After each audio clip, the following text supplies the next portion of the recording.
Hello and welcome to the Cryptonaut podcast. My name is Mark Storrs, and hanging out with me, as always, is Rob Morphy, Uncle Bobby. What's happening? And of course, the Chris, the inimitable, yes, one and excellent. only. Dude, he's here. We're doing it. We're making it happen the day after the Easter, but this is getting released far past that. So we're actually recording this on April 1st. So, hey, April Fools, whatever. Yeah, no, just oh the boy, most worthless of days. Dude, it's so annoying because you go on the internet, everything's a lie normally on the internet, but then it's even worse today. So, whatever. Regardless, we are back with The Invisible Boy, the Peter Pan Possession Part 2. Oh, a love so deep that it causes crazy shit to happen in your family. I guess. Yeah, no, I thought you were gonna rhyme. I thought there'd be a creep in there. A love so deep it makes you creep around at night with your weird girlfriend who lets you fly. But I didn't know where you're going with it. You were just making more of a social statement, which I admire. Yeah, it's more like a haiku, not like a rhyme. I was just like, I'm in. It was more of a nice, yeah. Nah, there's going to be no rhyming today coming from me, but that's okay because we are here, we're doing it, and we're going to get started with First Love is among the most beautiful and more often than not heartbreaking episodes anyone can experience. But for one young teen, his first crush became a disturbing supernatural odyssey that brought him to the brink of death, and some say eternal damnation. All resulting in this curious case becoming one of the most intensely chronicled events in paranormal history. Oh, dude, true love, dude. I mean, it will make a man do crazy shit, including eternal damnation eventually. I think for most of us, that's how it feels regardless. Oh, 100%. Like when it ends, you might not literally be in jeopardy of losing your soul, but it sure fucking felt like you did. Yeah. Absolutely. That's universal. That knows no genders, no bounds, probably doesn't even know species. I'm sure there's some sheep that feel that way. I'm not here to say no. Oh yeah, dolphins. Oh yeah, dolphins know the smart heartbreak. Yeah, like a porpoise, perhaps. Oh, cetaceans. A porpoise. Okay. Yes. But this really is one of the best chronicled, even though least well-known cases in paranormal history, which is really weird.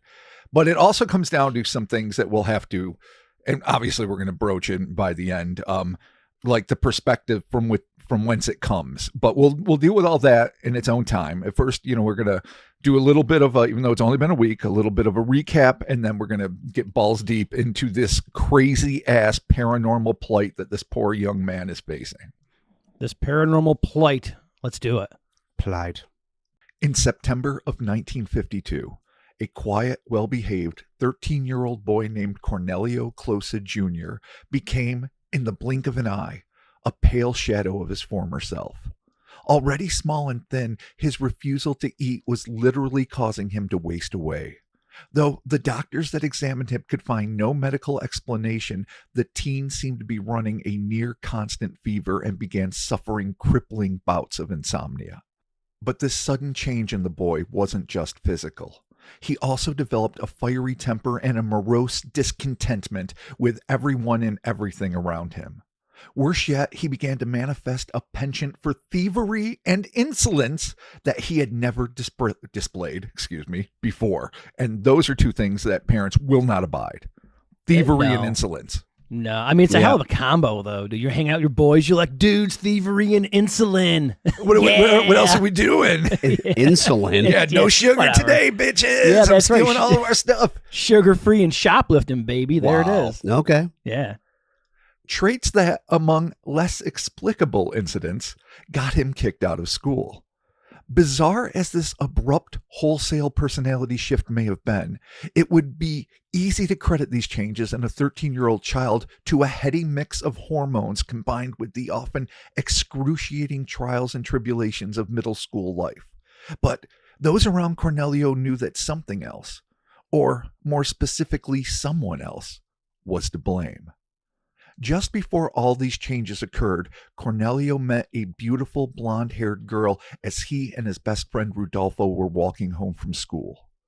The teenager was instantly smitten, and, as happens so often in young love, Cornelio became obsessed with his newfound inamorata. Again, this is a tale as old as time. An adolescent going through profound physical changes and the attendant emotional turmoil while in the throes of his first crush becomes withdrawn and sullen, angry and confused, loses their appetite and is unable to sleep. Most of us would recognize these symptoms as the inevitable growing pains associated with leaving the simplicity of childhood behind and learning to navigate the often treacherous and always perplexing pathways of becoming a young adult. All of these factors almost certainly apply to Cornelio's ever-worsening condition, but there were a few things about his new girlfriend that were very, very different. It was, of course, odd to see a young Caucasian teenager living on her own in Manila in 1952, or any time for that matter. But that wasn't it. The first and perhaps most strikingly unique aspect of this girl was the fact that she was invisible to everyone but Cornelio himself. I mean, that's big. That's a big deal. Yeah. That's a huge deal. That's a question mark. That's how you introduce your girlfriend. Here's my girlfriend. No one can see her. She's from Niagara Falls. She's currently here. You can't see her. Exactly. Sorry. Oh, BT dubs. She floats. And we fly. Yeah. There you go. So true. So true. Love. The second key difference was that the moment she touched him, he also vanished. That's important. The third was her uncanny ability to teleport through locked doors and barred windows in order to steal away with the object of her affection. The fourth was that she could somehow change her density and soar through the air in any direction with no apparent means of propulsion, not just for inorganic UFOs. It also counts with little girls that can do this kind of crazy shit. I mean, so far, this is the best girlfriend ever. I mean, yeah. In all fairness. No, honestly. I mean, she's hitting all the points, man. I guess you got to get into like music where you're like, what do you like? What are you into? I mean, she's into Enya. There's just no fucking way this chick's not into Enya. I would be into that. Just I wouldn't be Enya. against that at all. In fact, that would only sweeten the deal. Yeah. Okay. But I mean, you're 13, you're a skinny kid, you're a sixth grader, you're just starting middle school. You do not have a place in this world, as no sixth grader really does. We're very few anyway. And this, stunning girl, at least to you, manifest that alone, and she's interested in you, would be fantastic. But she can fly, turn you invisible, change your density so that you can soar through the air with her. I mean, it seems like mad perks on the surface. I mean, besides destroying you, mentally and physically, probably. Okay, so we're going to be getting to that as we broached last week. Yes. Hey, dude, love. We've all done dumber shit than this. So. There's pros and cons. Yes. Oh, yeah. Love is not an easy road, Mark.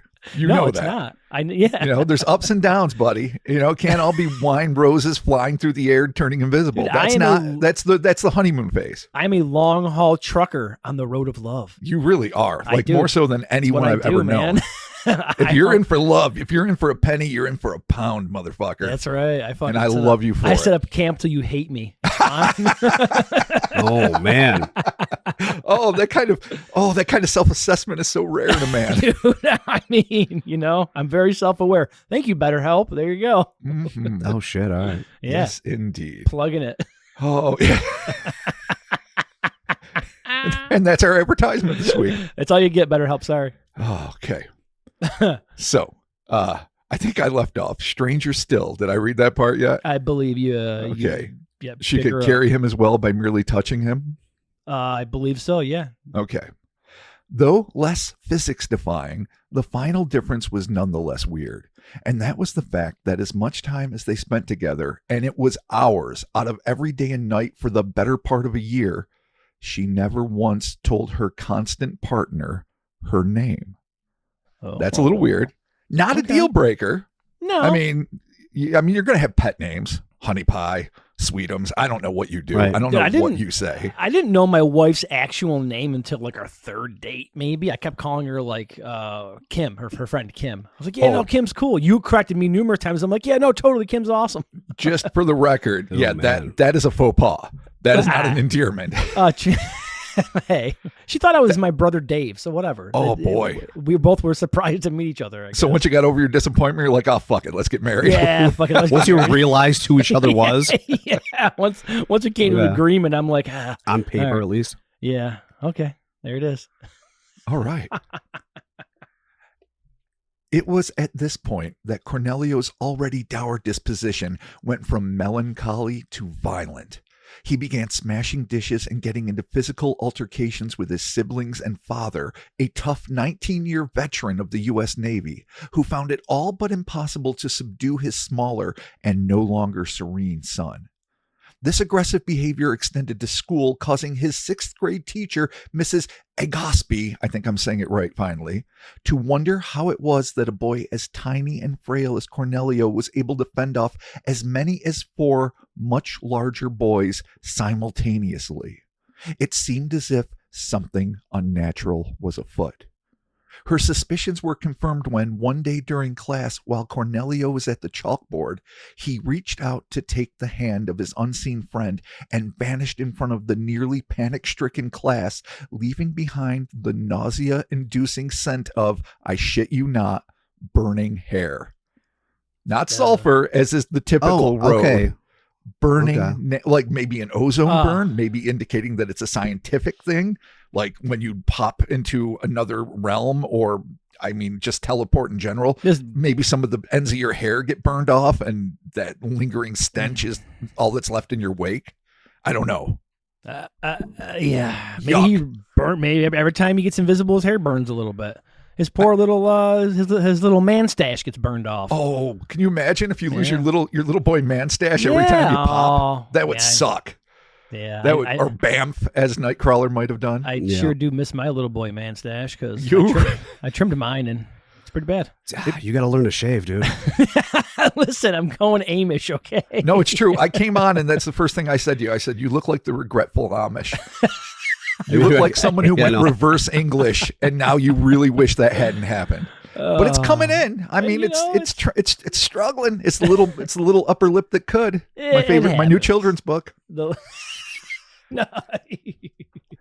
All right. Getting back to the story, you will recall that when he popped out from his parents' living room in the company of his siblings, the scent, even though it wasn't specified at that point, so I didn't write it down, and I sort of came across it during a deeper research, was said to be so, terrible that they all started vomiting on the floor. Yeah, it was like super farts or like sulfur. And that's how I described it, because it was implied in some of the research that must be the scent, because that's always the scent for paranatural bamfing. But yeah, for sure. In reality, it's the even worse scent of burning fucking hair, which is arguably among the 3 worst things, like bloated hobo, fucking dead on a railroad, mid-August, 3 weeks. Yep. There's only a few things. Reflectors in hand. Rest in peace. He was a legendary cryptid. So specific. So specific. All right.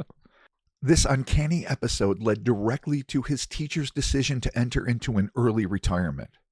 An off-duty police officer who'd been hired by Pastor Lester Summerall, who we discussed in last week's episode and will soon become a major figure in this story, to collect evidence in the case, interviewed the teacher soon after her abrupt departure, where she claimed, quote, "I was terribly affected by these happenings in my class.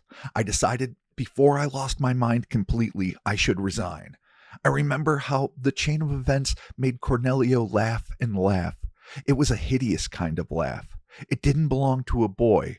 In fact, it didn't belong to a human being." And we brought that up last week, but I thought it bore repeating. Yeah. It's a fucking inhuman sound. Now, I mean, teleportation is hard for, I suppose, any teacher to deal with. And apparently it really drove her to drink, I think literally and figuratively, and she could never go back. And she had what was referred to at the time as a nervous breakdown. I'm not sure what the common nomenclature for it is today, but just she didn't just get scared and leave class. Like, she had a hard time with reality for a little bit. Poor lady. So yeah, I mean, it's understandable. The it's kid disappears people. And he's laughing maniacally at you. You're like, I'm fucking done. I got my 10-year fuck off. And it's such a, deeply ritualistic and highly Catholic country, though it is interesting to note that all the religions represented in this story are Pentecostal, not by any means the largest religious movement in the Philippines. It's just an interesting side note. But in a deeply Catholic country, just like, a lot of South American countries, Mexico, in North America and other places, fear of the devil runs rampant. So at this point, if you're thinking it's a hideous, inhuman laugh and they're teleporting, you're thinking you're having a brush with the ultimate and, diabolical forces, and that probably helped drive her to that state. Oh, for sure. No doubt. During his so-called waking hours, Cornelio was in agony. He was hungry, but his stomach would no longer tolerate food, and due to his lack of sleep, he lived in a blurry haze of exhaustion. But like an addict getting a fix, those feelings instantly evaporated when he touched the hand of the seemingly angelic apparition who'd adopted him. In her company, he was never hungry or tired, and his energy was boundless. Cornelio would later tell investigators that the moment they touched his body was filled with a quote-unquote strange sensation, and he was instantly compelled to go with her. Even though he did so willingly, it later occurred to him that it was as if he had no real choice in the matter. It was, to cut to the quick, nearly identical to an addiction. It even got to the point where the surreal sessions he spent with this enigmatic entity felt more real than the life he once knew. One which was quickly becoming a living hell of rage, malcontent, and all but unbearable physical and mental anguish, all of which caused Cornelio to violently lash out at those around him. In the alien entity syllabus sent out with the short film The Invisible Boy that Summerall's production company, LESEA, had produced based on the events surrounding this case, Cornelio's father described living with their son during this tumultuous period. Quote, "The first time I noticed something wrong with Cornelio, he stayed out late from school. When he came home, he looked troubled and silent. When I asked for an explanation of where he had been and who was with him, he would not answer. When I insisted, he growled at me. I took hold of him, he struggled against my hold, and I had to let him go. Then I realized that my son was not himself. He was fighting me for the first time. It hurt me because Cornelio had not been a particularly affectionate child. He not only resisted me, but I remember he snarled at me like an animal. I was at a complete loss. I did not know what to do. I did not know what was happening to Cornelio." His mother also recalled, quote, "With every passing day, Cornelio became less manageable. I tried everything. I was kind to him. I tried being harsh with him. All I knew was that I had lost control of him. I thought probably it was the bad company he was keeping." Always a first go-to with parents, and it should be. Continuing the quote, "So I decided to practically imprison him at home. Cornelio refused to study his lessons. He would sit in one corner of his room alone, brooding. He would just sit there staring at his plate, refusing to eat." End quote. Which sounds a lot like my childhood, with the full-on exception of fucking refusing to eat. I was all about eating. Well, yeah. But alone in my room brooding? Oh, Jesus Christ. You described years of my childhood. I think we all did that. I mean, it's what you do. You just go in there, you put on like whatever, for me, it was a cassette tape. I'm like, I'm going to listen to Pearl Jam. You don't get me, ma. Pearl Jam. Even flow. Hey, we all have our things. Yeah. Got to get the rage out. Listen to fucking Eddie Vedder. Yeah. I mean, I was a punk with Rain and Blood, but if you wanted to be hardcore, that's up to you. No, actually, I remember like when I hit like the hateful music phase where I'm like, no one fucking gets me. It was Hammered Smashed Face by Cannibal Corpse. Wow, that's a big upgrade. Yeah. Oh, dude, it was huge. Yeah, that makes sense. I'm like, fuck you, Eddie Vedder. You suck. Chris Barnes is my new god. Yeah, it was childhood rock. Bad. Fair. Dude, and then Morbid Angel came along, and then that was it. Oh, I was just walking game around. Changer. Come on. Dude, yeah. Yeah. Metal and the isolation of the child who was sure he was the first one not understood and the first one ever to truly rebel are like a match made in heaven. Totally, yeah. Dude. I mean, it's flawless. So, I mean, yes, I completely get that. Adding to his parents' frustration was the fact that Cornelio would vanish for days at a time before suddenly and inexplicably reappearing somewhere inside the locked house as if nothing had happened. In desperation, Cornelio's father, a man in good standing in the Passaic neighborhood where they lived, who dreaded police involvement and the subsequent shame it might bring his family, decided that he needed to get his son professional help. Not knowing what else to do and fearing for the safety of the rest of his brood, Cornelio Sr., reluctantly one would hope, had his son committed to a mental institution. In his 1983 book, Alien Entities, Beings from Beyond, Summerall quoted Cornelio, quote, "I was becoming sickly and pale. I was hungry, but I could no longer eat. I would put food in my mouth and I would spit it out. I began breaking dishes and glasses. I wanted to break and smash anything I touched. I knew my father was at his wit's end. He tried talking to me once more, but I refused to answer. I pretended to be feeling ill. Then I leaped suddenly in a wild, uncontrolled manner. Father thought I was insane, so he took me to the mental hospital for a checkup." End quote. The institution in question was the 4,200-bed National Mental Hospital, founded in 1928 in Metro Manila. So his next stop, fucking a suicidal tendency song. I mean, that's Oh, like boy.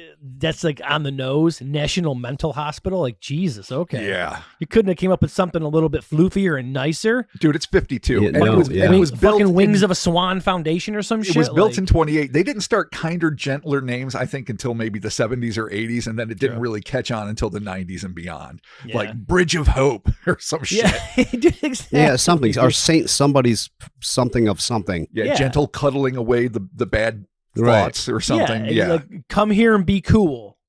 There you go. I mean, they were mostly called, before then, psychopathic wards.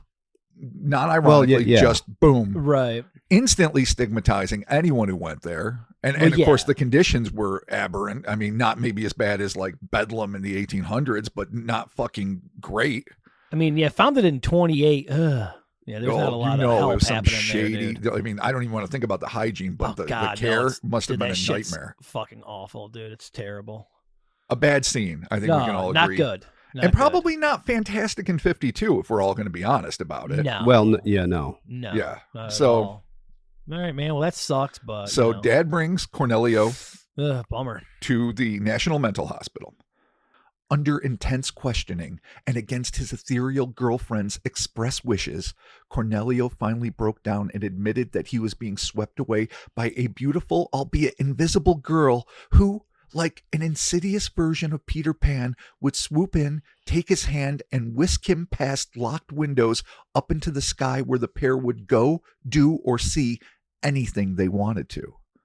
Though his medical records were never made public, it seems reasonable to assume that the doctors treating Cornelio thought he might be manifesting symptoms of schizophrenia, or worse yet, suffering from a brain tumor. While there, it seems Cornelio was on his best behavior, and when a battery of both psychological and medical tests showed that there was nothing diagnostically wrong with their son, authorities assured his parents that he was just an average boy who would be better off living at home. Describing his time in the hospital, Cornelio said, quote, "To further baffle the poor people at the hospital, I found their tests easy. The doctors were kind, but while they talked to me about being a good boy, I don't think I was listening." End quote. So, he's just acing the test, but he's acting pretty cool. They're telling him about being a good boy. He's, I assume, politely listening, but giving zero fucks. He's admitting. Yeah. Yeah, you just got to show up and be like, yeah, no, cool. Just, put on your game face, make it seem like you care, and it's like, fuck off. You're playing the game to get the fuck out. That's how I got through high school. Absolutely. Sort of. Put on the strong face. Listen to Cannibal Corpse. That's right. Despite his clean bill of health, Cornelio's father was not yet prepared to begin dealing with his son's behavior, much less the paranormal antics he was indulging in. And apparently itching to emulate a villain in a Dickens novel, he immediately sent Cornelio to what Summerall accurately labeled as a correctional institution for juvenile delinquents. What he referred to was the Philippine Training School for Boys, which was one of 5 public benefit works, including orphanages, reformatories, homes for the intellectually disabled and aged, and hospitals for those suffering from Hansen's disease, or leprosy as it was more commonly known, that were founded in the Metro Manila Center on December 3rd, 1925, all under the collective title of Welfareville. So he brought his kid to the Juvenile Delinquent Center at Welfareville. Not being familiar with global adolescent-oriented correctional institutions of the 1950s, I'm forced to wonder how one might commit a 13-year-old to reform school without any help from the justice system. But Cornelio Sr. was said to have been an influential man, so much so that he managed to keep the Philippines' notoriously paranormal hungry press at bay for over a decade. So perhaps he simply pulled some strings to get his kid incarcerated, or maybe a parent was allowed to involuntarily induct a child back in the early 50s. However it went down, Cornelio now found himself behind bars.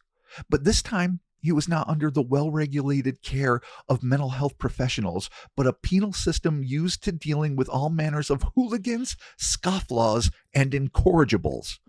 The small boy would seem to have been in over his head, but with his guardian angel, or perhaps demon as some suggest, Cornelio was in no more danger here than anywhere else.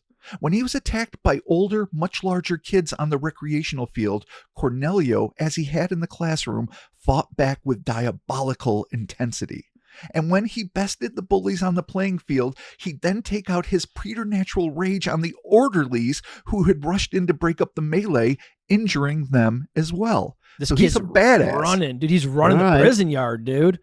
Fuck. I mean, I guess that's what you do. I hear when you're a new fish, to use the parlance of, Oh. of the incarcerated Yeah. from decades ago, I assume, you have to find the biggest guy in the yard and best him at a fight. And that's how you, I guess, keep the cornhole tight.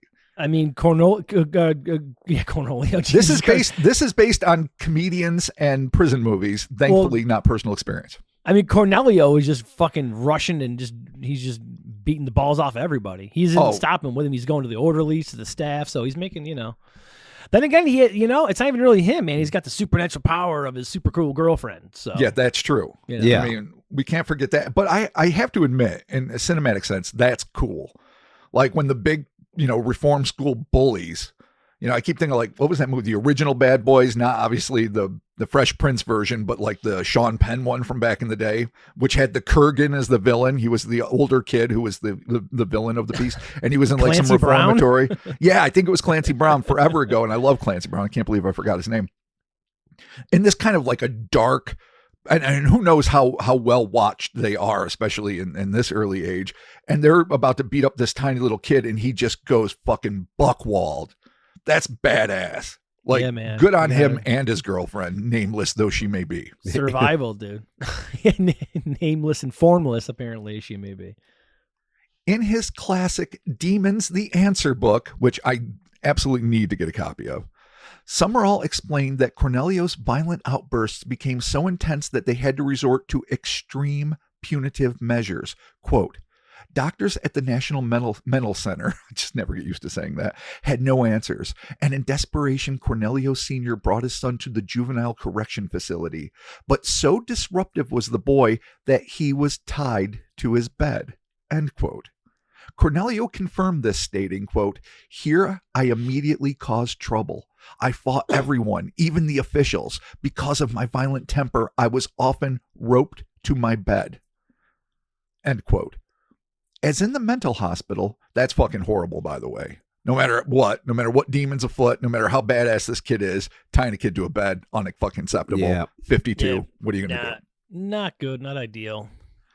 Yeah, I mean, I didn't want to have to stop for an editorial, and I know all the listeners Well, already know it, but Jesus know. Christ, to not acknowledge it seems wrong.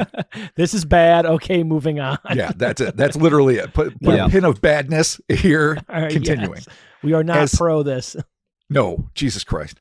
I mean, consensual full adult tying, that's a different thing. All right, let's But not even we're go there. Let's just say tabling we're that too. anti-tying people down. There you go. Especially children. As in the mental hospital, Cornelio's stay at the training school for boys was also marked by a lack of supernatural incidents, perhaps indicating that the mysterious girl was trying to keep a low profile and avoid causing too much of a stir with governmental agencies.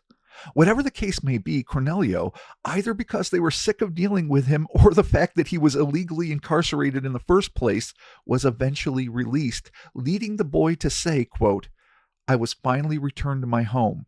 My parents seem to have resigned themselves to living with a monster. That sucks, but that's how you see yourself years later. Yeah, Jesus, that's dark. It was then, when all hope seemed lost, that, according to Pastor Summerall, a ray of hope finally arrived. In his book, Miracles Don't Just Happen, which was the first book to mention this case, at least the first book I'm aware of, Pastor Summerall relayed an account of a visit that was paid to Cornelio's father by, quote, an old friend who had served with him in the United States Navy, end quote, who had become a Methodist pastor, one Reverend Roman Quisal. The Reverend had come to see the boy's father on business and had stayed for lunch. Afterwards, Cornelio Sr. confided in his old friend regarding the terrible experiences his family had been going through. Summerall wrote, quote, Mr. Closa had told the minister that in the past year his son had mysteriously disappeared and reappeared about 100 times. He said Cornelio would be sitting in the dining room with the family and simply dissolve into thin air without a window or door moving. Or he would be sitting in the front room with his brothers and sisters playing, and suddenly the children would cry, Cornelio is gone. He could not be found in the house or in the street, end quote. In his Alien Entities, Beings from Beyond, an adult Cornelio commented on his meeting with the Reverend Quisal that afternoon. Quote, the pastor took a long look at me, and I scowled at him. I was sure my father was very displeased at the way I was behaving in front of his friend. In the film The Invisible Boy, a then 25-year-old Cornelio recalled the event.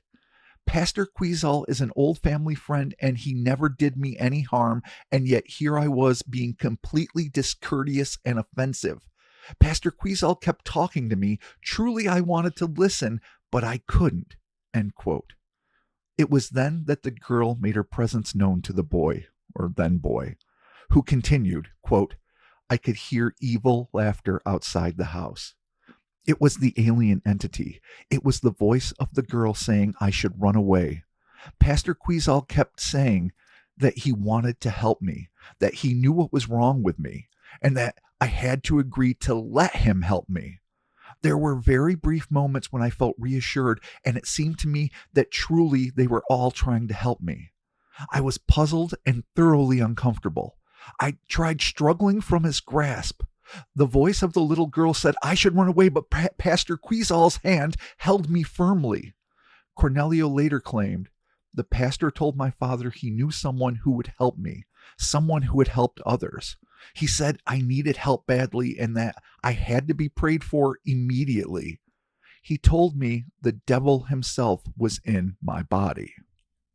Not something anyone wants to hear at any age. I mean, it's the devil. I mean, it's Fuck kind of yeah. inevitable in these stories. Yeah, I mean, it's right. I mean, eventually they get there. It's gonna Takes always a while. Yeah, it's gonna but- always go to the devil. It's not. They're not gonna Yeah. be like, no, it's Terry is in your body. He's just Oh, a yeah. random fucking dude. No, it's always the devil. Clearly. Oh my God. A possession by Terry would be the fucking worst. Yeah. Well, no, you got the devil, unfortunately. So you guys are both right that it's absolutely inevitable. And when you're dealing with religious figures, as obviously the Pastor Quisal is, Yeah.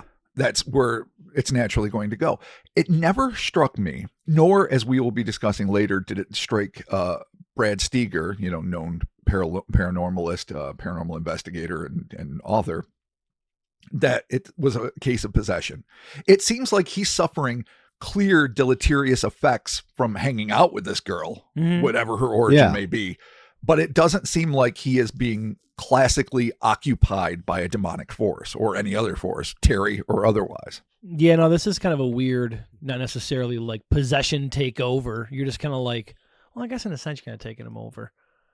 You are making him disappear. The obsession of young love, whether or not it's paranormally influenced, always seems like you're being taken over by something, but that Right. is not classically religious Yeah. defined possession Yeah. of being occupied by a parasitic force of some sort No, with you're not nefarious walking intent. downstairs backwards doing shit. So Oh, Right. that crab walk. Crab Still walking. the scariest thing they ever Yeah, cut out of that movie. Had that been in the movie in the 70s, I think audiences would have lost their would have fuck changed fucking minds. America. Yeah. America would be different today. Yeah, you're not lying. Regardless. Feeling for his friend's plight and fearing for his potentially possessed progeny, take that alliteration, haters, Reverend Quisal took the case to then superintendent for the Manila district of the Methodist Church, the Reverend Reuben, I almost said that weird as fuck, Candelaria. Candelaria made an appointment to visit the Closa family along with Reverend Quisal. Upon their arrival, he was treated as an honored guest, as befitting a man of his eminence. Then Reverend Candelaria, his father, and Reverend Quizal sat down to talk to Cornelio about his bizarre experiences. The teen confided in the clergymen, explaining to them how it all began in an overgrown field a year earlier when he'd first seen the floating blonde figure. He told them about their wild adventures touring the city and countryside and sneaking into the cinema. Cornelio Sr. confirmed that while his son had been supposedly locked in his room, he would brag to the family about a movie he had just seen at a theater miles away from their home. When Cornelio's father rushed out to confirm if it was playing where his son claimed, he was always crestfallen to find out that it was true. Somehow, beyond explanation, Cornelio not only knew what movies were playing where, but he could give detailed accounts of the contents of each film. It was uncanny. So, I mean, I'm sure that the listings were put in newspapers, as they always were back then, everywhere. So you could say, oh yeah, you knew what was playing at whatever theater, even if it was like 10 miles away across Manila or whatever. Big yips. But to have like a full breakdown of the story, that's a little less explicable. Yeah, this is like spoiler alerts for days, man. He's like, yeah, so then in Dune, the Bene Gesserit. Oh, I know. Like, don't He's tell me ruining about it. movies for everybody, the whole family. And Obi-Wan died, spoiler alert. Filipinos, like Mexicans and the Americans of the 1950s and a few other cultures, Indians, obviously, and the Hong Kong population love cinema, like adore cinema. It was number one, Nice. the number one entertainment long before, and television was not prevalent in any of those countries at the time. Even the United States, it really wasn't overdone. So anyway, cinema was super popular. You keep ruining movies. The fuck are you doing, kid? Yeah, man. Just so simmer, dude. It was at this juncture that accounts get a bit jumbled. So I will play out the timeline to the best of my abilities, which is to say, there's a lot of different things that chronicle it. A lot of them are just Summerall, and a little bit of Steger, but I think it plays out basically in this order. So we're just going to run with it. Evidently, the Reverend Candelaria decided that the boy's best option would be to receive an exorcism. No shit, Sherlock. To that end, the Reverend Quizal took Cornelio's arm, but to the shock of all involved, the boy vanished. Not just visibly, but literally evaporating from his grip. It was then that all involved realized that they would need expert help. Enter demonologist, evangelist, healer, and missionary, American Pentecostal pastor, Lester Frank Summerall. The man, the myth, the fucking legend. You're right. A world traveler, starting in 1934, Summerall had taken his ministry to as far-flung places as Tahiti, New Zealand, and South America. He established a church in Brisbane, Australia, and journeyed with legendary archaeologist and discoverer of the tomb of Tutankhamun, Howard Carter, throughout Eastern Asia and Europe. During the 1950s, he moved his family to the Philippines and focused his ministry work on that region, eventually establishing the Cathedral of Praise in Manila, which, with over 24,000 members, is the largest congregation in the Philippines. I'm assuming congregation in this case means members of a single church. Yeah. And obviously there's more Roman Catholics and more whatever, but that's the context. During the course of his life, Summerall would write numerous books ranging from topics such as evangelism, miracles, demons, and angels, as well as the dangers involved with movies and Roman Catholicism, two of the most diabolical things you could be involved in. Man, that guy, wow, that's a wide breadth. Okay. But at the time, he was well regarded in religious circles as a healer and exorcist of some renown. In Miracles Don't Just Happen, Summerall wrote about his first connection to this curious case. Quote, "One of the strangest encounters in my travels in more than 100 countries of the world took place at the Knox Memorial Methodist Church in Manila, the oldest Protestant church in the Philippines. I was conducting a 3-night salvation and healing revival. In the prayer line one night stood a Methodist pastor, Reverend Roman Quizal, with a youth about 12 years old and his parents. When I approached them for prayer, the pastor said that the boy, Cornelio Closa Jr., was a bad boy and that he disappeared. I thought he meant the boy ran away, so I suggested to the parents that a good paddling might remedy the matter. The pastor looked bewildered. Brother Summerall, you do not understand, he said. This boy disappears into thin air and might disappear right now from my hands. Suddenly, I felt a cold chill ripple over my whole being. By looking directly into the boy's eyes, I could see he was demon possessed. Yeah, try slapping this ass All now, right. buddy. See what happens. Get the old fiery fist. Yeah, that's right. My girlfriend's gonna come and fuck you up, dude. Well, yeah, that's definitely a case of, oh, you shouldn't have done that shit. Yeah, sorry, dude. You think you're gonna slap me in the ass? Wrong. I'm gonna slap your ass. My lady's father. over here, and that's going to get fucking dark. When the kid real turns quick. the table, he's like, I'm gonna paddle you, buddy. Get ready. This is gonna get real weird for the both of us. But of course, Summerall sees the demon, Yeah, as you know, well, Immediately. healers and exorcists are wont to do. I mean, yeah, they can just look at you and be like, Demone. Mm-hmm. All right, well, Absolutely. maybe I'll get some help now. In Summerall's Alien Entities, Beings from Beyond, I'm going to jump back and forth between these two references because this is the one where, I'll just keep reading. Cornelio himself describes the same moment. My parents brought me to church to see Lester Summerall. The pastor Quizal met us there. I was very uncomfortable and wanted to run away. The girl made her appearance just outside the church door. She looked different, not pretty anymore. She looked ugly.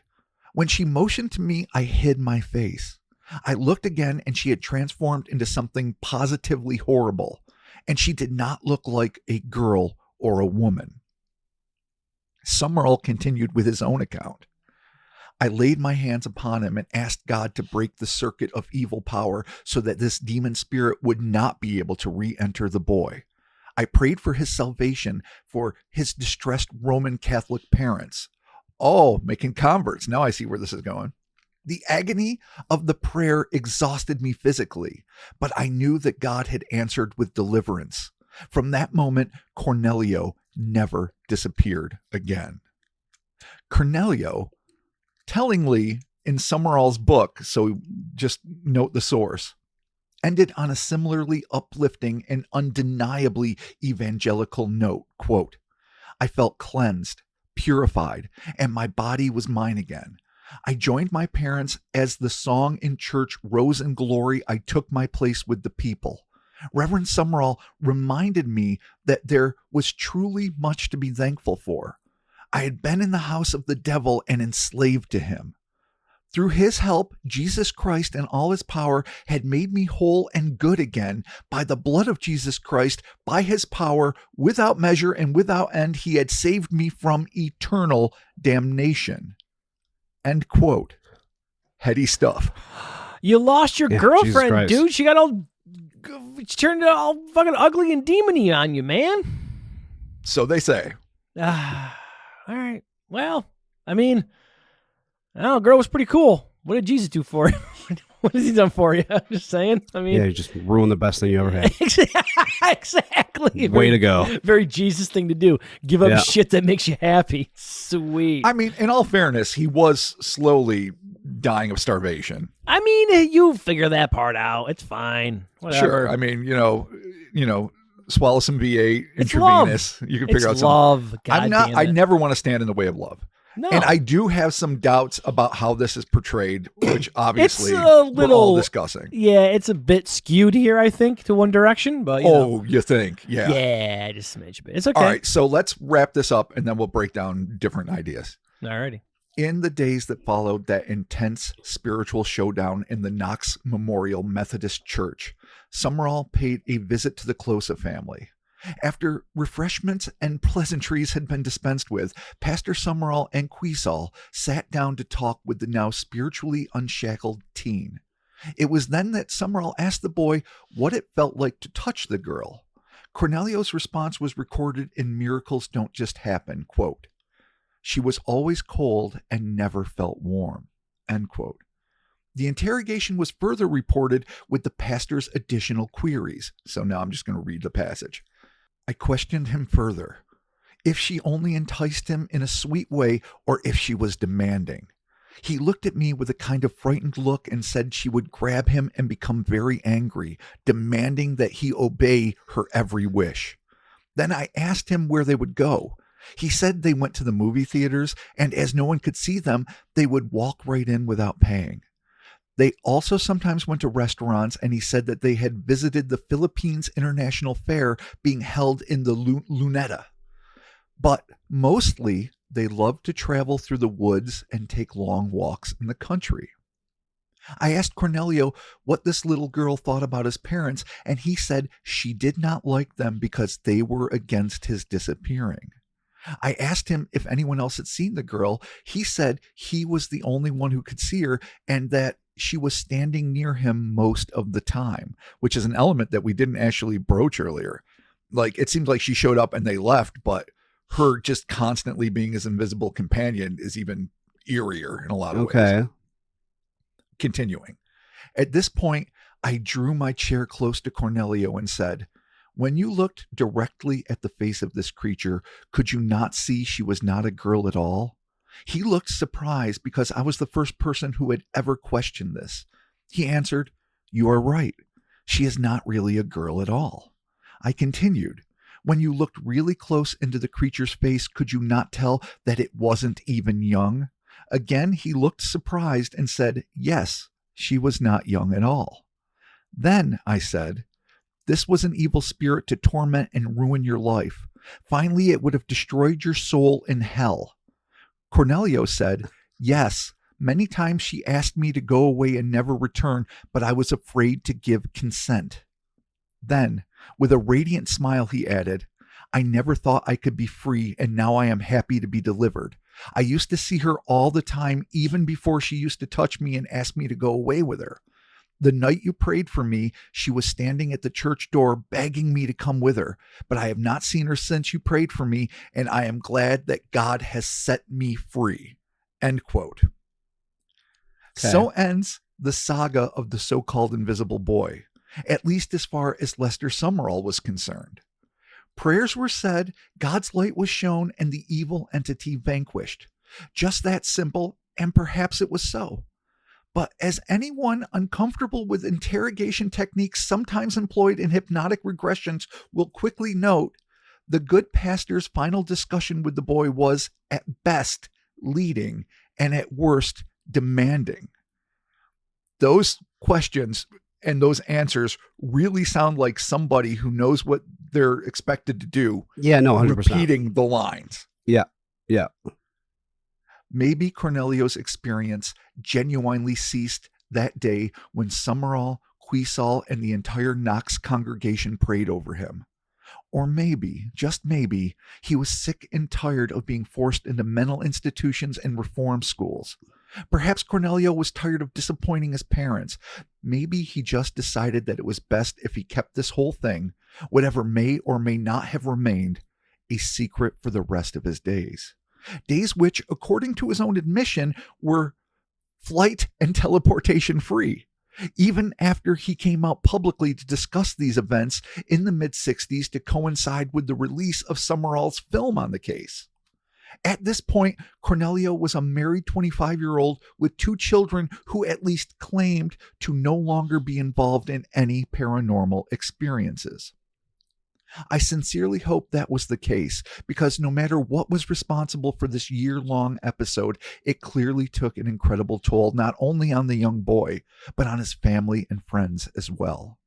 Even so, the absurdity of the situation was not lost on Cornelio. In a 1965 interview with correspondent Vincente Maluwang of United Press International, the wire service, he was quoted as saying, "If you told me the same story, I wouldn't believe you either. I would laugh in your face. My wife knows the story, but the children wouldn't understand. Besides, I would be just as happy if I could just forget it ever happened.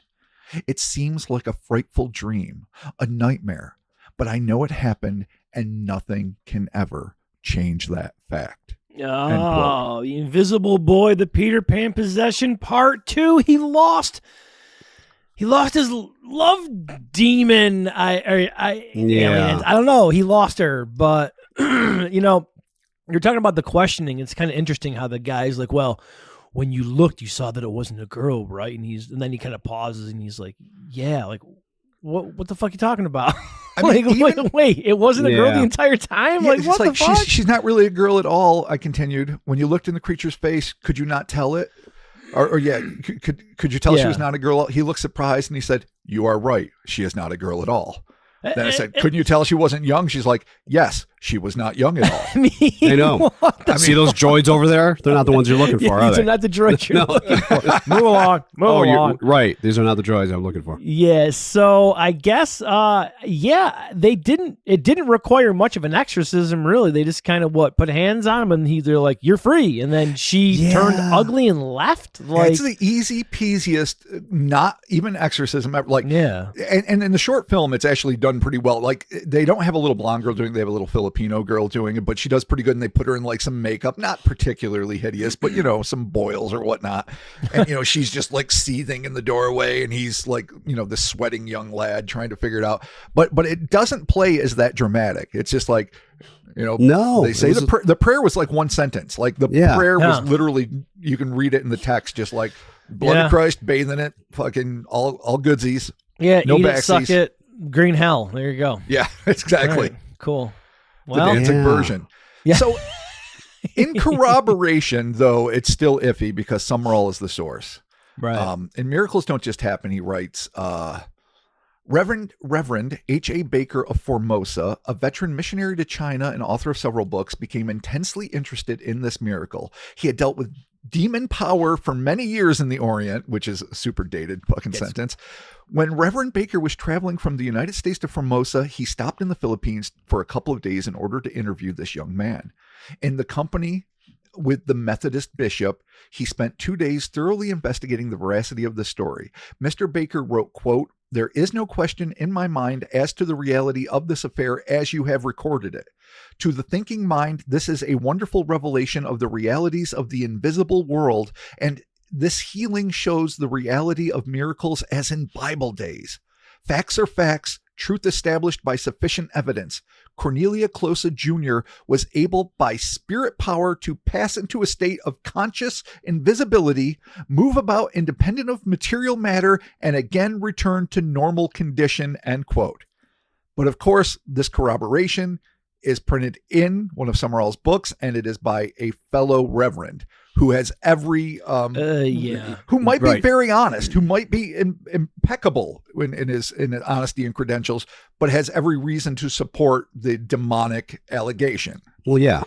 I mean, that's team anti-demon right there. Right. It's kind of their jam. They have to do that. So So I get it. let's move on to a more secular idea of it, which goes back to the place where I originally came across this. I'll just read what I wrote here.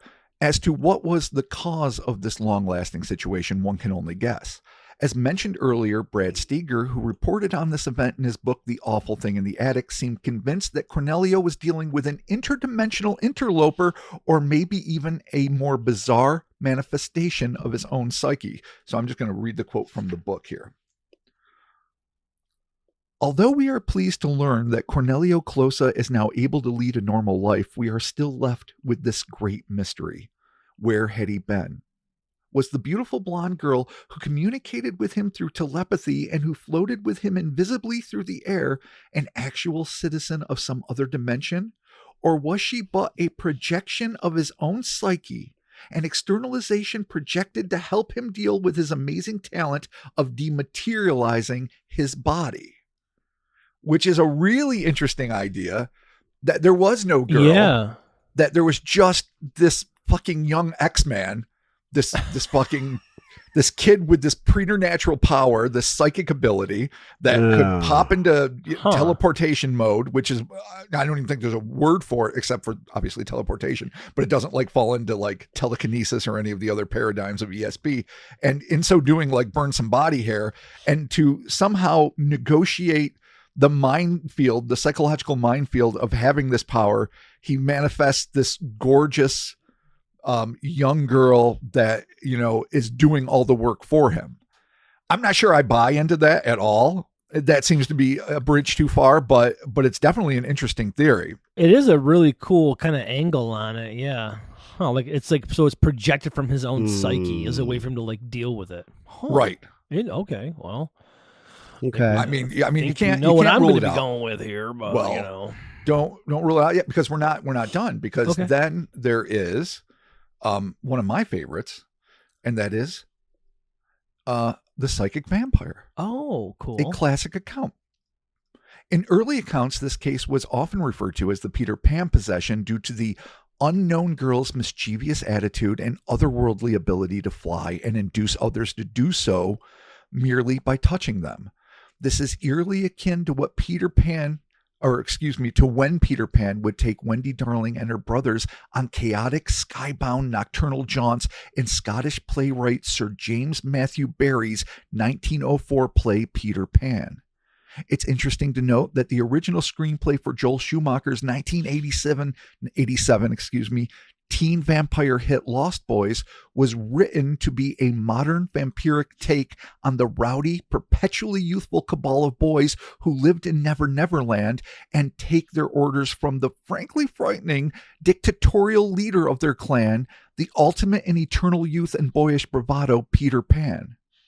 By the same token, might it be that this evidently evil entity who could uncannily steal Cornelio out of locked rooms for exhilarating midnight flights was a kind of vampire herself? Considering that these delirium-inducing trips always left the teenager feeling psychologically drained, famished, and physically exhausted, it doesn't seem to be out of the question that the nameless girl might have been what is known as a psychic vampire. A parasitic being said to feed off the life force of other living creatures, first described by British occultist and ceremonial magician Dion Fortune in her 1930 book, Psychic Self-Defense, another one on the must-fucking-read list. If that were the case, it would go a long way toward explaining Cornelio's rampant reserves of energy when she was near and his continually deteriorating physical, mental, and emotional condition whenever his etheric girlfriend was not around. So, I mean, you got to kind of throw it out there. She can fly. I don't know if psychic vampires can fly like traditional vampires. I'm not like an expert on the lore, but vampires are fucking vampires, I guess, to a degree. So the fact that she is siphoning off of him seemingly, or that somehow her proximity to him is almost like radiation or so. Well, we'll save that for a second. If she's feeding off of him, these are the symptoms you would expect to find. Yeah, and it's only he can perceive her. Nobody else can. But she can interact with him by making him disappear. So that's kind of a okay. Yeah, again, I don't know the powers of psychic vampires. I don't know. Yeah, shit nobody does. Vampire lore. Yeah, I don't. True. Yeah, no. I mean, the first reference to him is in 1930. I know Anton LaVey claimed that he coined the actual phrase psychic vampires, and he probably did. But the idea of psychic vampirism definitely goes back, at least in print, to good old fucking Dion. So she deserves full props for that. All right. Okay. So these theories, ruminate on them all. The last one I could think is it really does sound like a Faye story to me. So, and this is what I wrote. Obviously, these are all outtakes of a particularly long article, but we're still getting it done. Based on this being's love for long walks in the forest or the country, could she have been some sort of fairy or elemental entity? One who, perhaps in a fashion similar to Hans Christian Andersen's fabled Little Mermaid, had fallen in love with a human boy with equally tragic results. And I mean, for those you don't know, if you love the cartoons Little Mermaid and the live action film, don't read the original legend. It is a bloody fucking horrible mess. It is fucking tragic and terrible. So that's my comparison. Could all of the ugliness associated with her departing be Christian propaganda, which is something that we were just discussing? I mean, oh, that never happens. I mean, it seems like the accounts of the ending are all tied in with Summerall's books, Summerall's movie. Yeah, for sure. The syllabus that goes with Summerall's movie to go to local churches and Sunday schools to be shown to children in the 1960s, and then the question and answer session. So all of this is really forced, but he doesn't come out and talk about this story until the mid 60s, including that 1965 article with United Press. Until the movie is about to be released. So was he paid by Summerall? was I mean, I don't know if he was or not. Did he just make the story fit this way? Or being a good Roman Catholic kid and being told by religious leaders, even if they weren't strictly speaking Catholic, and they weren't, that it is a diabolical force. I mean, if that's the context you live in, if that's what you truly believe, that there's, in like the Christian paradigm of reality, there's good and evil, opposing forces, and they both can wreak havoc or glory in your life, depending on which one is doing the work, that maybe he just bought it. I mean, he's a kid. He's a kid going through all the horrors and changes of puberty that are endemic to all of us, combined with meeting this supernatural force that may or may not have been evil, that is sweeping him off his feet, and maybe through no fault of her own, or maybe because she's a vampiric creature, is basically slowly killing him. And through all that, he's given the chance to tell the story, and he's telling the story in a way, as we discussed in that interview with Summerall, where he seems to be being fed, the part you think you'd put behind the scenes and not actually in the book. Every line, you do realize that she wasn't a girl, that she was in fact old, right? That she is evil, and I saved you from eternal damnation. Yeah, definitely leading. Thank you, Mr. Summerall. Yeah, that's a little sauce. There's all that, and it also made me think. So suppose the part of her turning ugly in the church door is accurate. What if, being a magical creature, if the recitation of magical words, which would be a prayer, could have the same generic effect that, say, squirting Raid would have on any living thing? You squirt it in your grandma's face, you squirt it on a bug, it's going to cause detrimental results. It's just a poisonous thing, regardless of whether or not it is a cockroach you don't want or a beloved family pet. What if, just being a creature of a magical origin, that Christian magical words that were used as a banishment and to, get rid of forces that aren't even necessarily diabolical in an arbitrary paradigm, but are obviously from a Christian perspective, does damage to magical creatures regardless?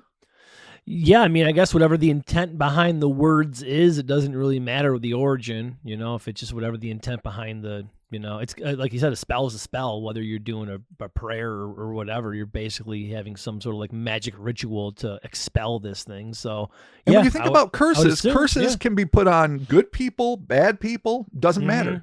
Depends on if you're, paying a white witch, a black bruja, whatever cliches you want. People are affected, if you believe in it, by these words. And I've never really heard that espoused, though I'm sure I'm not the first to discuss that idea, but just the idea that even if you aren't necessarily evil, maybe it could affect you. So I guess what we're left with, and I definitely want to hear other ideas, are the Steger idea that she's an interdimensional being, or that she's a psychic manifestation that he brought about himself. The Summerall and what everyone else, and this is where all the sources are really for this, and so that's why there's a preponderance of it in this account, that she was actually a demon, straight up demon from hell, causing trouble, or possibly a psychic vampire, also evil, but from a whole different set of mythology and paradigms, or maybe a type of fae or elemental. Or something else, maybe. I don't know. Those are my ideas. So I mean, it seems like it's a classic demon, except that you have him. People are witnessing him disappear. So that, to my knowledge, is not really like typical in like a demon possession. Yeah, that's something that's interesting that you point out, and that's very valid. There are literally millennia of accounts of demonic possession. Yeah.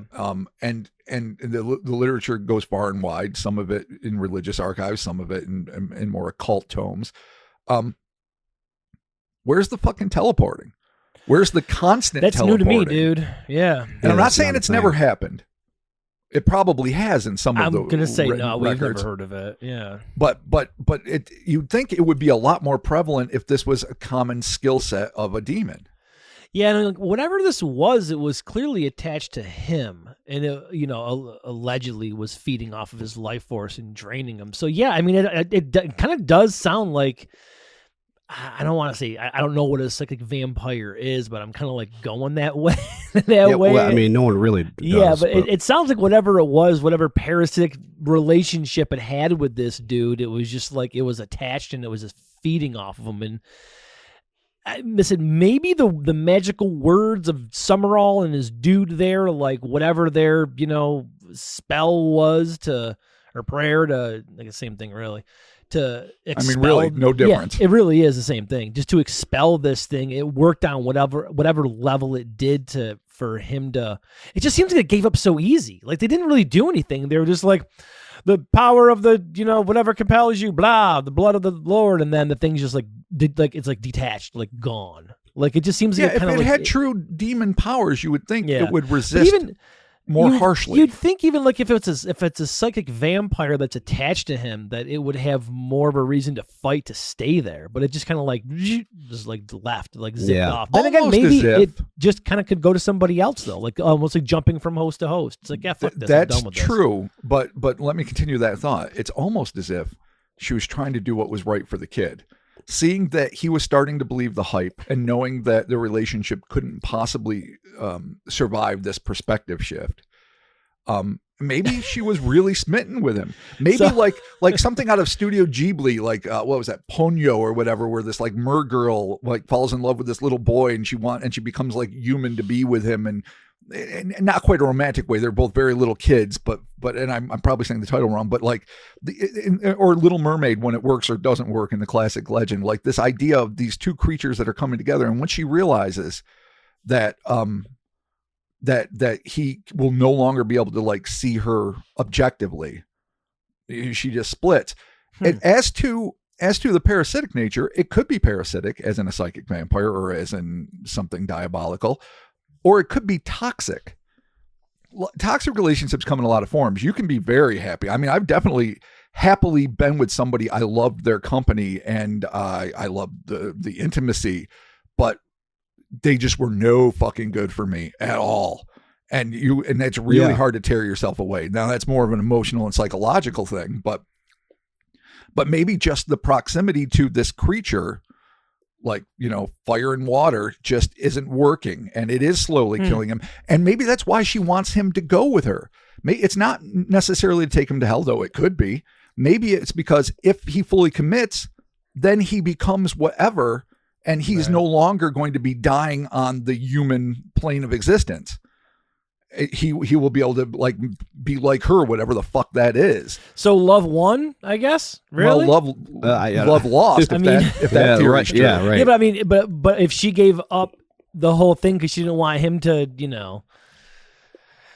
Yeah, she thought that he wouldn't go. I mean, under that, and I'll admit it's pretty tenuous, but under that hypothesis, then love lost because he didn't go with her and live eternally floating around and doing fun things where, you shouldn't have to pay for shit. So fuck it. They weren't really hurting anyone. They're just sitting in like empty theater seats and enjoying a movie. Yeah. They're just ethereal kids doing ethereal kid shit. Yeah. Well, all right, screwing restaurants. I'll admit that's a little bit of a problem.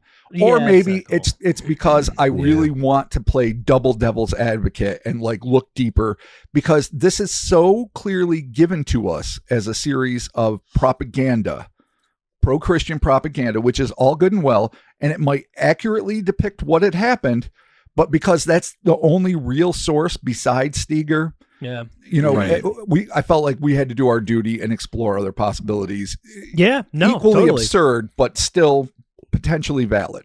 All right, Chris, but what do you got there, buddy? You got, what do you think? Aliens, vampires, werewolves? Yeah, we didn't even talk about aliens. Is it a Frankenstein? It could be. Yeah, I'm going with mummy. A mental fucking mummy. No one ever sees the mummy girl. Yeah, the bandageless mummy. Yeah. Oh, Lady Gollum. It's not that, but I don't know. These have some earmarks of a lot of things and no earmarks of anything. So I'm like, I don't know what to. I don't know what to do with this one. Like, okay, vampire, but what? You're invisible. You can make other people invisible. I mean, I don't know what to do with that. Yeah, like a vampire djinn, maybe. Like I just don't know. Like, I mean, they have all these eyewitnesses saying that dude disappeared, but I'm almost like, well, what the fuck? One place where my research ought to have gone and we have a pretty quick turnover with this stuff. And if some of our listeners are more informed, it would be fun to maybe do an addendum, and that is Filipino folklore. Lots of fascinating, dark, the aswang and all sorts of things, creatures. Maybe there is something, a succubus-like entity that exists in Filipino folk. And succubus is another clear cut. That would be the demon. So succubus ties right in with the Christian idea. Yeah, they've got like some sort of indigenous legend where this thing could be, older than the human beings that even first colonized, the islands way back when it was probably a solid landmass before, the ice melted and whatever else. So it would be interesting to know what sort of legends are. I would be surprised that I didn't come across it in any of my research, but I didn't delve into that aspect particularly. So I'm remiss in that way.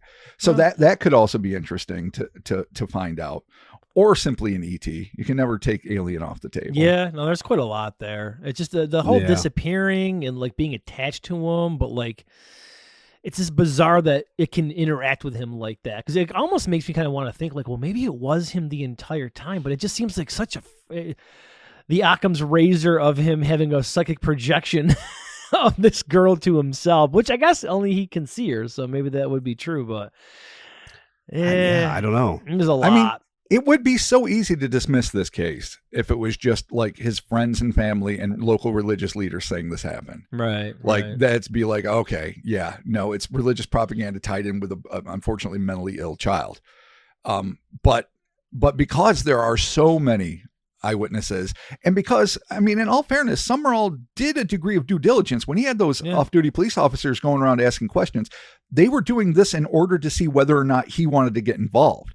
Right. So if they had come back and said it was a shit show, then he wouldn't have wasted time, doing whatever kind of exorcism he did. He certainly wouldn't have made a movie about it a decade later or so. Yeah. So it is, there's a lot of paperwork out there. Unfortunately, none of it's online, but there's a lot of paperwork out there somewhere in like Summerall's archives about this being legit. Evidently, Reverend Baker went and did his own, post work and was like, nope, this shit checks. So it's not like, it isn't a thoroughly vetted thing. Like this is an event that seemingly happened. Yeah. This kid seemingly disappeared. I mean, a teacher didn't have a full-on breakdown because he was because he David Blaine and he was like the world's greatest child magician who decided not to make a fucking profit on it.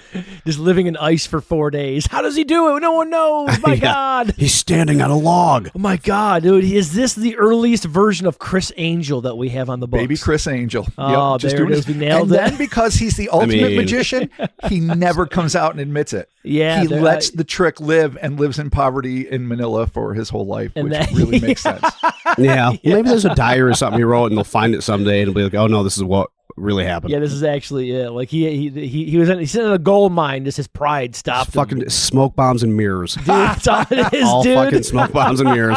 Every time. Oh man, there it is. I mean the burning hair, you smoke bomb goes a little awry. That's what I'm saying, dude. Your forearm hair's caught. You're like, fuck. Yeah, dude, we nailed it. We fucking did it, man. Clearly. There it is. No Part doubt. 2 Prestidigitation. The Invisible Boy, the Peter Pan Possession. Thank you all so very much for joining us, Cryptonaut Podcast. Robert, we got some shout-outs to do for the good folks over there that support us every month with their hard-earned money at patreon.com/Cryptonaut Podcast. Those saintly sons of bitches. I love you one and all. Would like to thank them. Aaron Bloom. Thank you, Aaron. Brett Yost. Hell yeah, Brett. What up? Yursa. Hell yeah, Yursa. I love it. Alexandra Santiago. Oh, awesome name. Thank you, Alexandra. I know, so exotic. Richard George. Thank you, Richard. Not exotic, but solid. Fuck yeah, Richard. What up, Mr. Man. George? Spencer Babcock. Hell yeah, Spencer. Thank you.